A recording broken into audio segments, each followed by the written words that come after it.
mal esto. Quedó muy claro.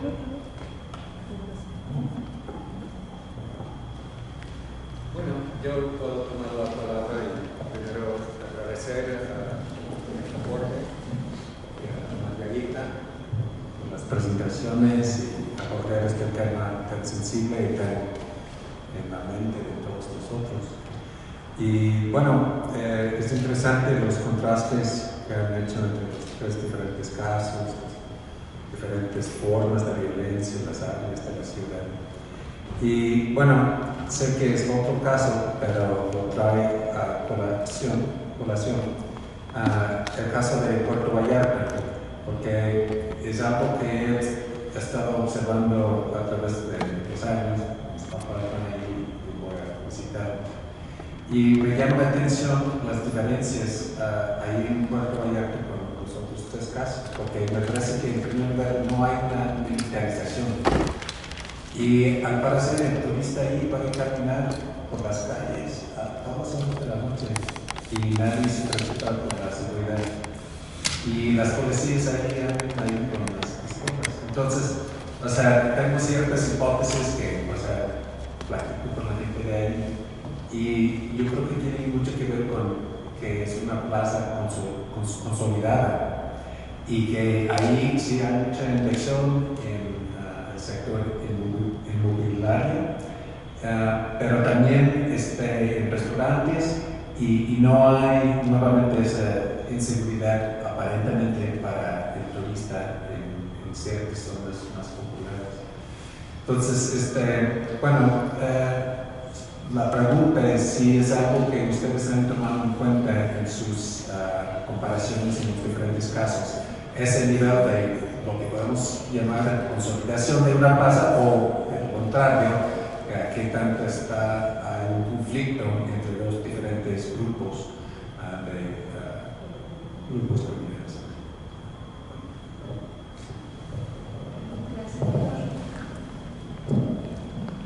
Pues es bien importante Vallarta para los destinos turísticos de playa, es el segundo a nivel nacional, entonces sí hay que referirlo por supuesto.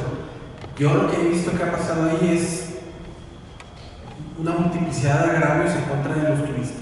O sea, ha habido el caso de los motociclistas, el turismo de aventura, que fueron varios a los que agarraron, los secuestraron, les quitaron las motos, los retuvieron mucho tiempo. Ha habido asesinatos en la misma costera, cerca de lo que han sido las garitas de seguridad. Ha habido pues, casos de extorsión, de secuestro, robos a transeúntes también. Eso es muy extendido en Vallarta. Que haya habido, con respecto a lo que es de la militarización, algo tan fuerte como Acapulco, sí, a mí no me tocó verlo. Lo que pasó en la costera Miguel Alemán estuvo muchísimo más extendido. Hace unos años, ahorita ya bajó muchísimo, pero hace unos años era en cada esquina en los militares. Eso nunca lo hemos visto aquí en Zacatecas. A ese nivel, en esas proporciones, no lo hemos visto aquí en Zacatecas, ni en los puntos más fuertes. O sea, fue muy marcado en el caso de Acapulco. Que sea un lugar ya consolidado como plaza, yo diría que depende del año, porque ha estado en disputa y han subido los picos, por eso no ha habido como una continuidad. Desde la presencia del Cártel Jalisco Nueva Generación, otra historia muy diferente con la expansión.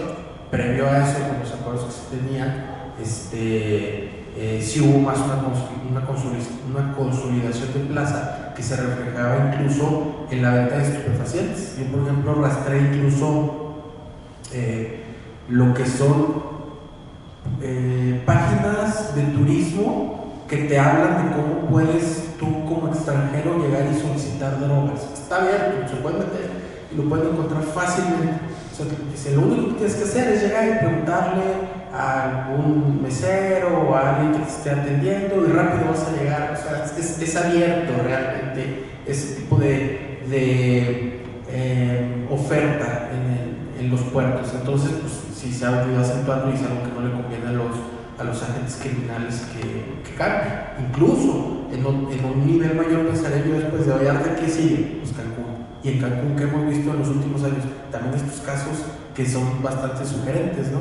Incluso en estos lugares que parece que ya están tan extranjerizados y tan resguardados, no hay una garantía, pues, ¿no? Y no lo digo por porque nos pongamos paranoicos con la situación, que en realidad no baja, no es algo que se esté mitigando del todo. Sí puede haber unos días en los que se presente menos afluencia de turistas por estas situaciones, pero en realidad es medio inelástico, ¿no?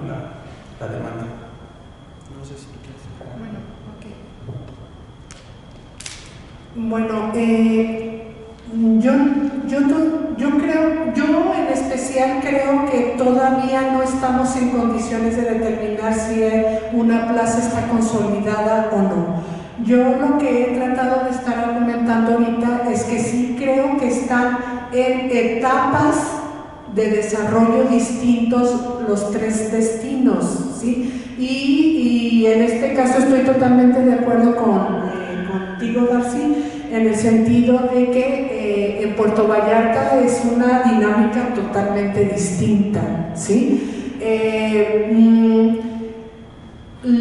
Yo sí creo que en el caso de los tres destinos, quien está en un periodo de mayor madurez del proceso, ¿no?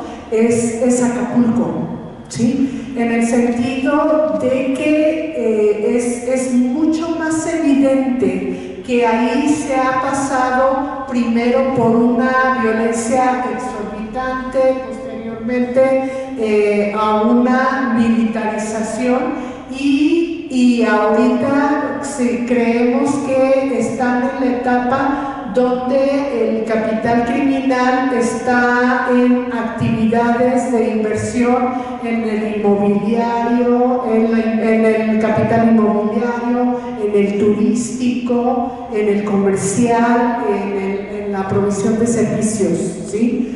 Y me parece que en el caso, por ejemplo, de Zacatecas, tal como yo lo mencionaba hace rato, está en un periodo donde la incidencia delictiva está a tope, ¿sí me entiendes? Lo que yo podría argumentar respecto a Puerto Vallarta es que en términos de capital, probablemente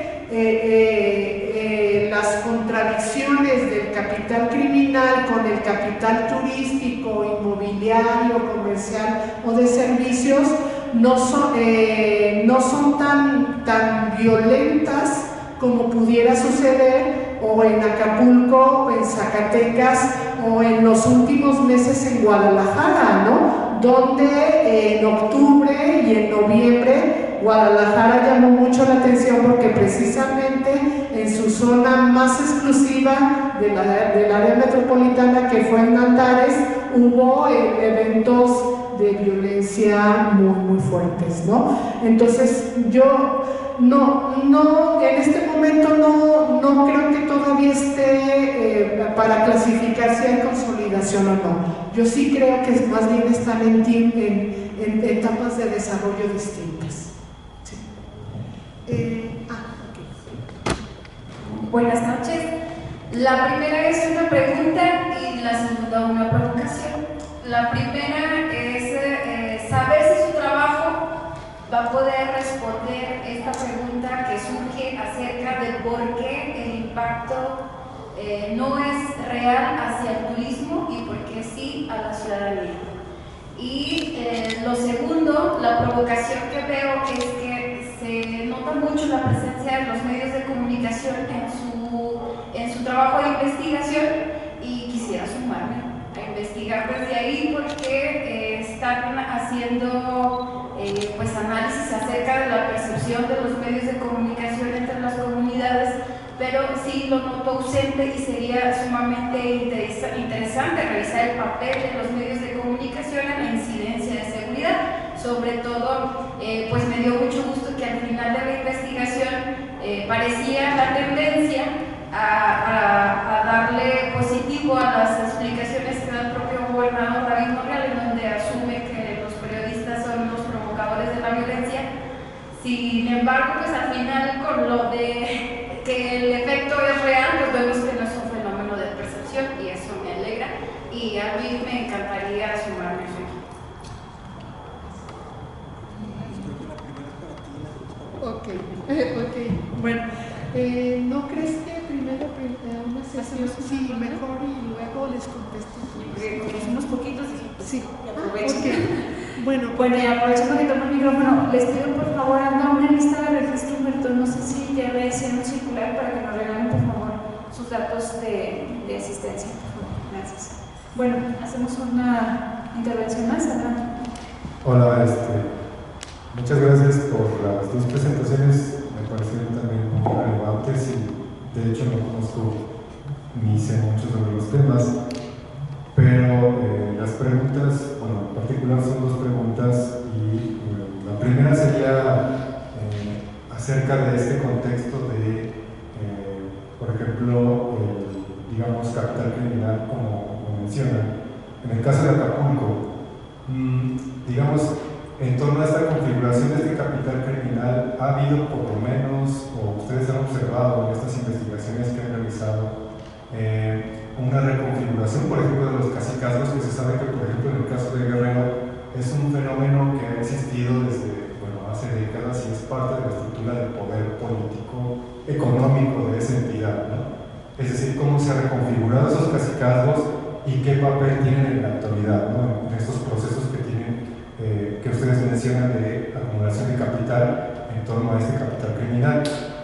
La otra sería, en el caso, por ejemplo, digamos, de tanto Acapulco como Guadalajara y Zacatecas, ¿qué fracciones de la burguesía están relacionadas con esta acumulación de capital? Particularmente como, digamos, sectores, como ustedes mencionaron, del capital inmobiliario, del capital financiero, etc. Pero en particular, ¿qué fracciones de la burguesía están relacionadas con esta acumulación? Porque finalmente son, digamos, las burguesías son las que siguen acumulando esas ganancias, ¿no?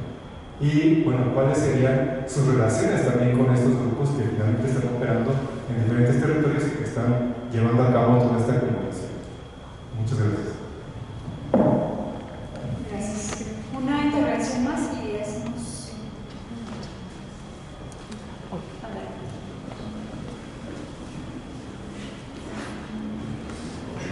Buenas noches. Yo no estuve desde el inicio, no sé si tocaron el tema, pero sí me gustaría saber. Yo creo que de manera general esto de la degradación en la sociedad no es únicamente en México. A nivel mundial se da esto y yo creo que una de las causas principales es la educación, es una parte mental. Hay más jóvenes fuera del aula que dentro del aula, por diferentes razones. Y también es así que existe una Agenda 2030, en la cual uno de los puntos, que es el número 4, habla que la movilidad social real es la educación. Es la única forma que una persona que viene de comunidades retiradas o que es de escasos recursos, la única posibilidad que tiene para una movilidad social es la educación. Y luego también habla, por ejemplo, el objetivo 16, ahí dice que se requieren instituciones sólidas, consolidadas, que impartan justicia, ¿verdad? Yo creo que esto también es otro aspecto que, al menos aquí en México, es parte de la detonación de todo esto de la violencia, puesto que pues estas instituciones pues, se vieron permeadas por la delincuencia organizada y creo que es una parte importante, ¿no? Porque si nosotros lo vemos, bueno, el caso reciente que mataron aquí a un general, no sé qué cargo tenía de la Guardia Nacional, y lo matan mismos agentes, no sé si eran policías estatales o policías municipales, pero de las mismas corporaciones de seguridad es quien lo mata, ¿no? Entonces, ¿hasta qué grado está corrompido el Estado y hasta qué punto existen esas instituciones sólidas? Y finalmente, pues, ¿qué es lo que se está haciendo? No solamente para ver esto de la Agenda 2030, qué impacto tiene, sino cuáles serían políticas públicas o de qué manera impactar en esas políticas públicas para que se logre mejorar un poco las condiciones, ¿no? Y desde la misma universidad, yo no sé si existan algunas políticas en cuanto a la educación. Lo que sí sé, yo estoy en el área de ingeniería, veo bastante deserción de los alumnos, veo poca empatía de los profesores, sobre todo los que les dan en los primeros semestres. Los jóvenes vienen de diferentes comunidades, no todos tienen la misma formación, aunque están en un nivel medio superior. Las condiciones de donde ellos vienen, a lo mejor lo importante ya es enseñarlos en una comunidad retirada a castrar marranos y no tanto las matemáticas. Pero ellos vienen aquí a la universidad a buscar formarse profesionalmente y tal vez vienen con deficiencias en la ciencia básica, y creo que es muy pocas veces la empatía que se tiene, porque normalmente dicen es que los alumnos vienen mal. Pero yo creo que desde que los aceptamos en la universidad ya son parte de nuestra responsabilidad.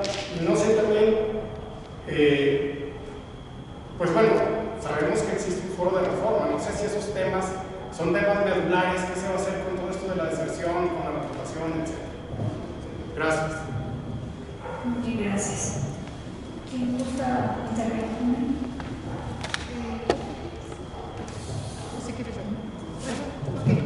Bueno, ok,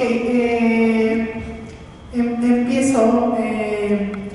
¿Por qué el impacto tiene más en la sociedad que en el turismo? Precisamente porque el capital criminal forma parte del proceso de acumulación de capital a nivel mundial y lógicamente a nivel sociedad mexicana, en el sentido de que el capital criminal, el objetivo es obtener una ganancia, y en este caso una sobreganancia producto de lo ilícito, ¿no? Y de la prohibición de venta de estupefacientes, por ejemplo, ¿no? Entonces ahí se genera una sobreganancia. Entonces, en este caso, el objetivo de esta ganancia es reinvertirse para obtener mayores ganancias, ¿sí? Entonces, si se puede reinvertir en el mismo proceso de los estupefacientes, pero también otra parte se puede reinvertir en otra actividad. No importa si es lícita o ilícita. Yo por eso les planteaba que hay en esta problemática es muy borrosa el límite entre lo lícito y lo ilícito, ¿no? Coloquialmente le llaman lavado de dinero, pero en realidad en términos estructurales es un proceso de generación de capital y de acumulación de capital, ¿no? Entonces, bajo esta lógica, mi argumento que si vemos el turismo como una actividad económica, entonces el capital criminal, como cualquier otro tipo de capital, va a invertir en el turismo siempre y cuando genere una ganancia, ¿sí? Entonces, y en este caso estoy hablando de que el capital criminal tiene una característica excepcional producto de lo ilícito, ¿sí? Pero es como también habláramos del capital industrial, por ejemplo, que reinvierte en su propia actividad industrial, y si encuentra un espacio de inversión donde va a generar otras ganancias extraordinarias o ganancias normales en otro ámbito, invierte en otro, ¿sí? Entonces, en términos económicos, en términos de actividad económica, el capital criminal no pudiera estar afectando al turismo, ¿sí? Ahora, en términos de que si se ve como un mercado cautivo para vender otra de sus mercancías, que son los estupefacientes, el turista, ya como individuo, como actor, es muy importante. Entonces, ¿por qué vas a matar a la gallina de los huevos de oro? No sé si me lo voy a entender, ¿no? Ese es el punto. Si estamos hablando de un negocio, ¿por qué lo vas a afectar? ¿sí? Si es una área, es un área de inversión, ¿sí? Ese es el punto. Entonces, ahora, el capital, ahorita estamos hablando de algo excepcional que es el capital criminal, ¿no? Pero cualquier capital, ¿sí? En aras de acumular más capital, puede afectar cualquier cosa, ¿sí? Entonces, en este caso, el aspecto más débil de todo, o más bien el aspecto que afecta más fuertemente es a la sociedad, ¿sí? Recordemos que en este caso el proceso productivo para generar ganancias y para acumular capital requiere del trabajo, ¿sí? ¿Y por qué? Porque el trabajo es el único que genera plusvalor, o sea, es el único capaz de generar un excedente que después se pueda invertir posteriormente, ¿no? Entonces, el punto aquí es de que el capital, como una relación social, va a tener que extraerle el excedente lo más posible al trabajador. Entonces, para eso necesita deteriorar fuertemente sus condiciones sus condiciones necesarias de reproducción social, ¿sí? Entonces, la sociedad va a ser, en este caso, como la sociedad no está generando ganancias, es la que se va a tener que estar afectando, ¿no? Ese es el punto, ¿sí? Bueno, ok. ¿Qué fracciones de la burguesía están relacionadas con la acumulación de capital? Pues precisamente eso es lo que estoy tratando. Bueno, hasta la fecha no podría decirte tal fracción, no.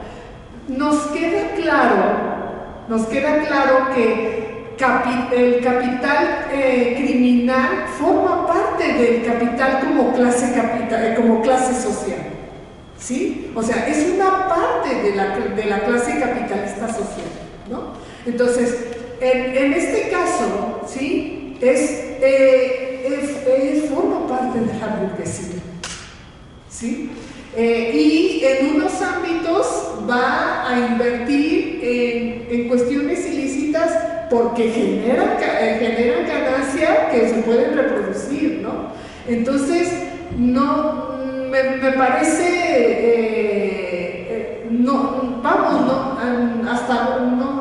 no sé si tenga sentido ver qué fracción es, ¿no? Me parece que forma parte de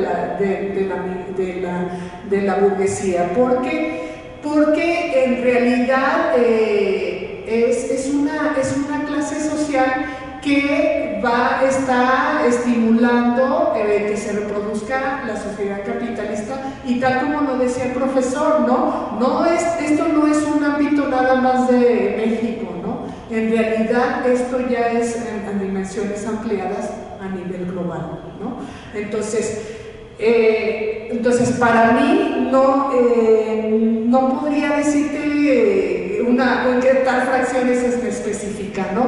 Porque el capital criminal tiene la característica de que puede estar en todos los ámbitos siempre y cuando genere una ganancia, ¿sí? Y que pueda después reproducirse, ¿sí? Y en el caso, la educación. En el caso de la educación, yo creo que la educación es parte de un proceso de degradación compleja, ¿sí?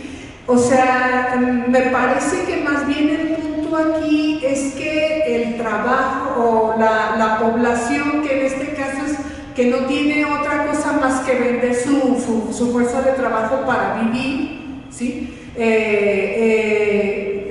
Tiene que estar siempre en contradicción con la clase empresarial, ¿no? Con la clase capitalista. Entonces, El punto aquí es que el capital va a hacer cualquier cosa para seguir conservándose como la clase social hegemónica, ¿sí? Y si para eso tiene que reducir sus condiciones mínimas de supervivencia de su clase social contrincante, que es el trabajo, lo va a hacer, ya sea a través de la educación, a través de la salud, a través de cualquier otro lado. Yo lo único que puedo mencionarle es que, por ejemplo, en el caso de la ciudad de Zacatecas, Guadalupe, la mancha urbana donde actualmente estamos, ¿no?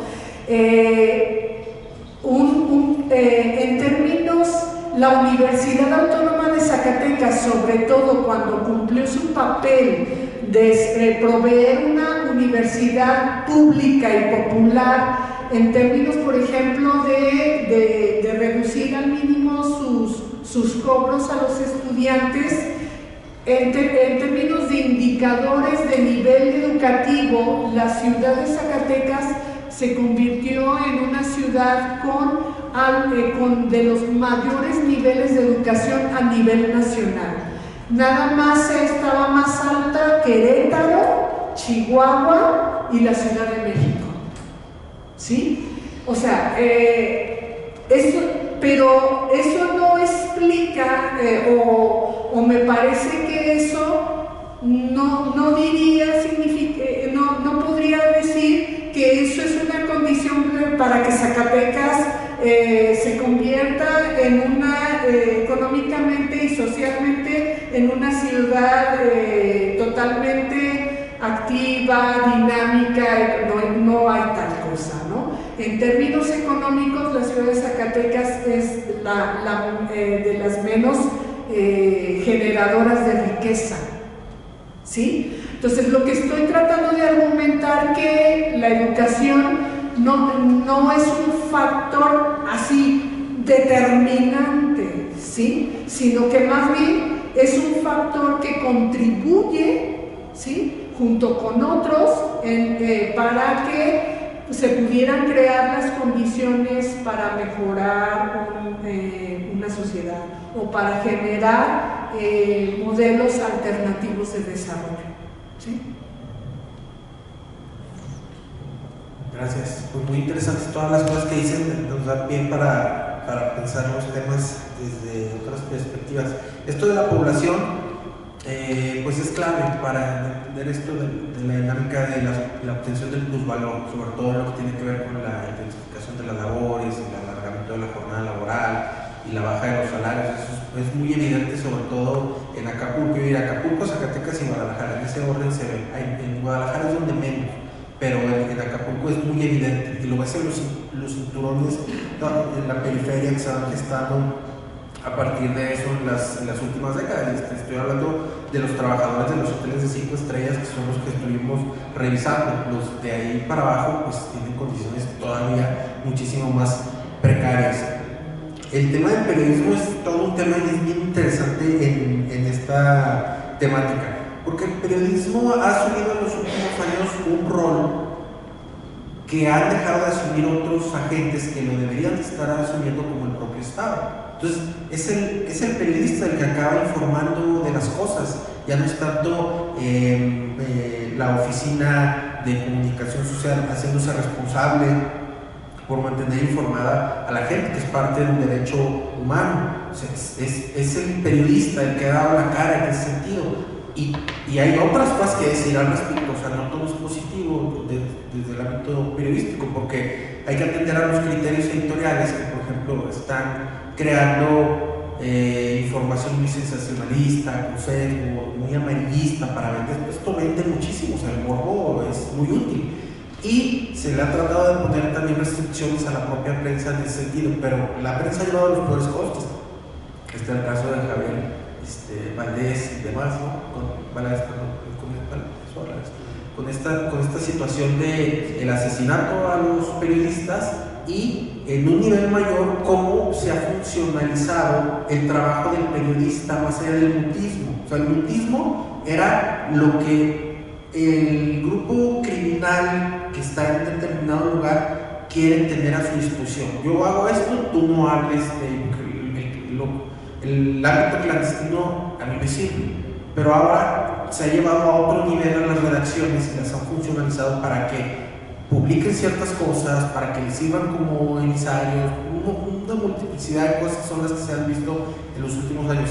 El otro escalón que a nosotros nos académicos nos sirve un montón es el periodismo de investigación, que es de lo más valioso en los últimos años y confiable para poder entender muchos de estos datos. Las solicitudes de información y además más rápido el poderlos obtener, pero hay que entender ahí los sesgos nuestros del criterio editorial al que le estaba refiriendo.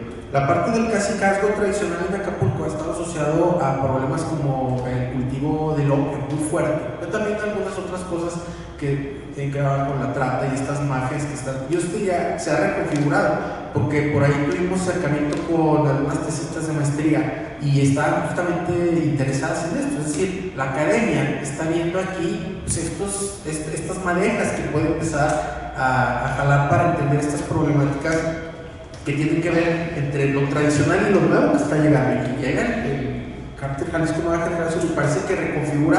Y te preguntas, ¿realmente sí está reconfigurando o qué tanto queda del anterior? No, sí queda mucho del anterior, mucho en la asociación de la producción del opio está ahí, que además pudiera ser otro tipo de desarrollo, pero el Estado ha bloqueado y es tema sobre tema, ¿verdad?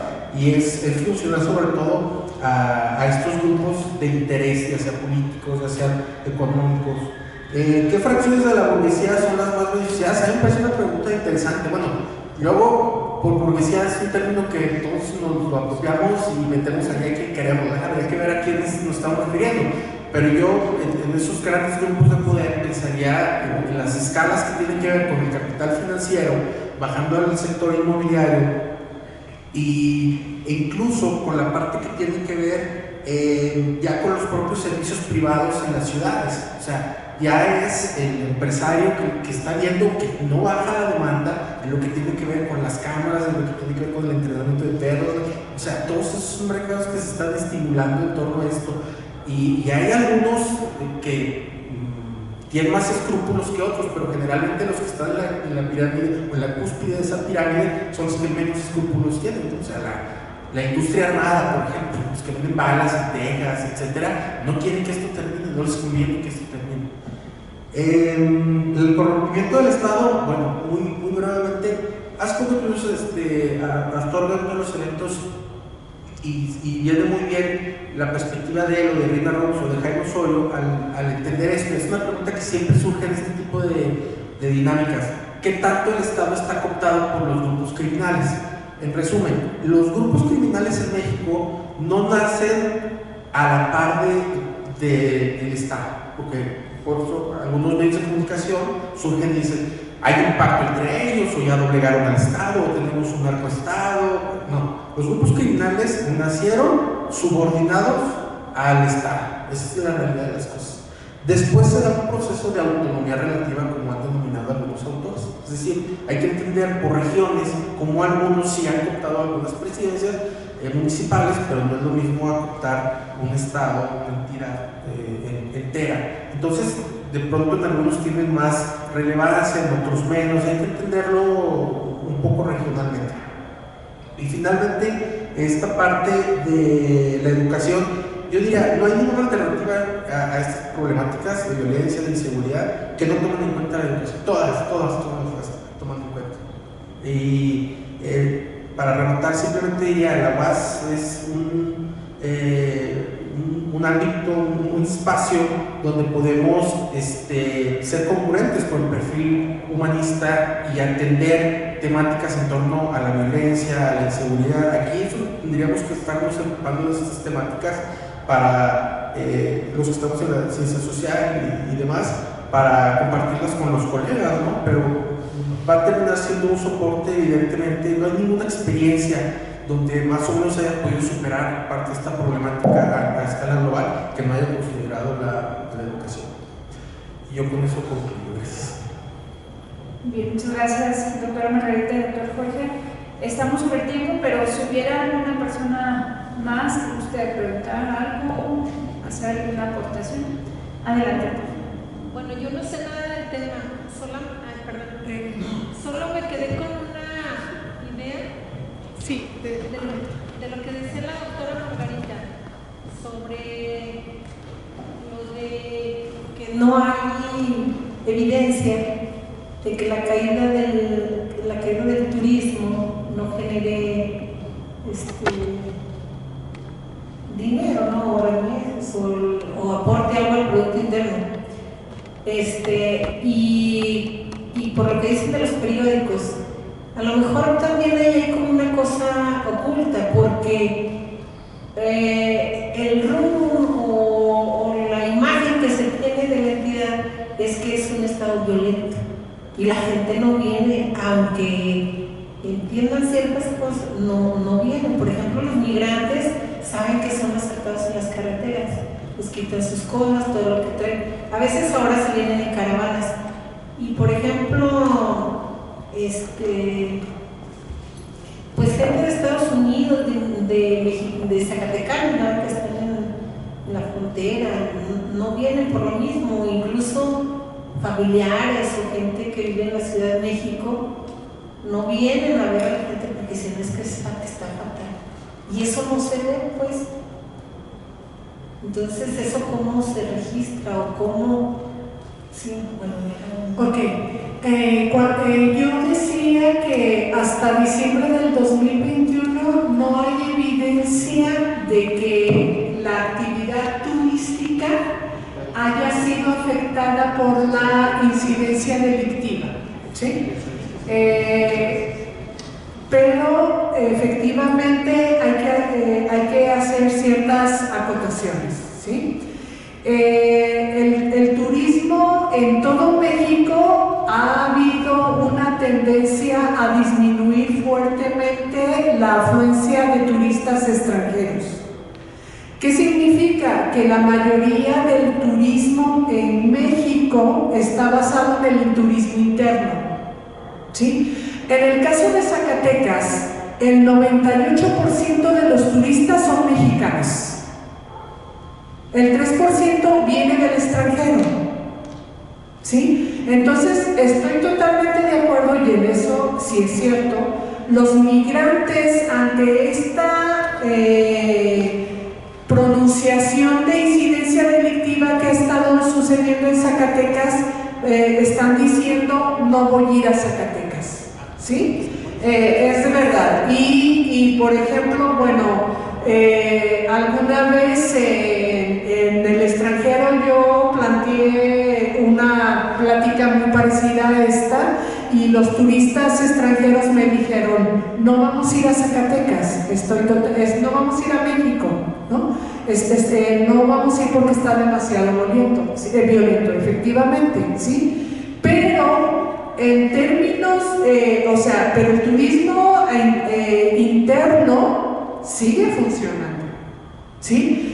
Pero aquí, ante este tipo de noticias de que Zacatecas está muy violenta, sí, efectivamente impacta de primer momento, es lo que le digo, impacta a la percepción. Si yo vivo en Querétaro y veo que Zacatecas está violento y pienso ir al próximo 15 días, no me paro, no voy a ir a Zacatecas, ¿no? Pero en el próximo 6 meses sí voy a ir. ¿Sí? Ese es el punto, la percepción es muy subjetiva. Entonces es lo que yo les planteaba, hay una gran diferencia entre la percepción y la realidad, ¿sí? Entonces, pero si consideramos que el 97% del turismo en Zacatecas es nacional, bueno, pues resulta que todo México está así, ¿sí? O sea, me refiero que el mexicano ya en su estatus perceptivo, todo México está así, ¿no? Entonces, hoy Zacatecas está violento, mañana puede ser San José del Cabo, ¿no? Y pasado mañana puede ser Cancún, ¿no?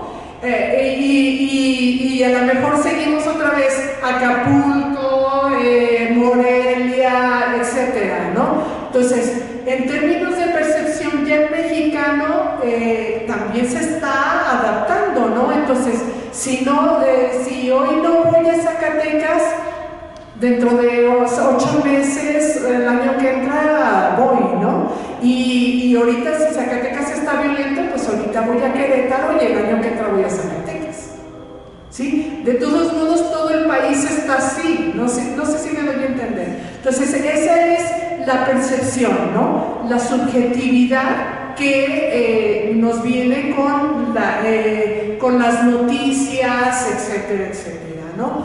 Entonces, en términos, yo por eso les decía, a corto plazo afectó más la pandemia que la incidencia delictiva, ¿sí? Pero eso no significa que a largo plazo pueda afectar, pero por lo menos ahorita, en términos económicos, relacionar datos, etcétera, que son cosas estadísticas, ¿no? En términos estadísticos no hay evidencia todavía de que esté afectando en términos reales, ¿sí? Pero el turismo de Acapulco y el turismo de Zacatecas es nacional ya totalmente, ¿no? Y el de Guadalajara en un 30% es extranjero, ¿sí? Pero las condiciones de Guadalajara, tal como lo hemos planteado, son totalmente distintas, ¿sí? Ahí se nota que las condiciones de generación de riqueza están creando todavía un estatus en Guadalajara de condiciones sociales mucho más aceptables que las que vive Zacatecas y Acapulco, ¿sí? Muy bien, pues muchas gracias a nuestras y nuestros asistentes y por supuesto a los panelistas de esta mesa. Nos queda más de que hacerles la invitación para la programación de sesiones para el año próximo ya y pues nada, agradecerles y desearles muy buenas noches. Gracias a todos. Gracias.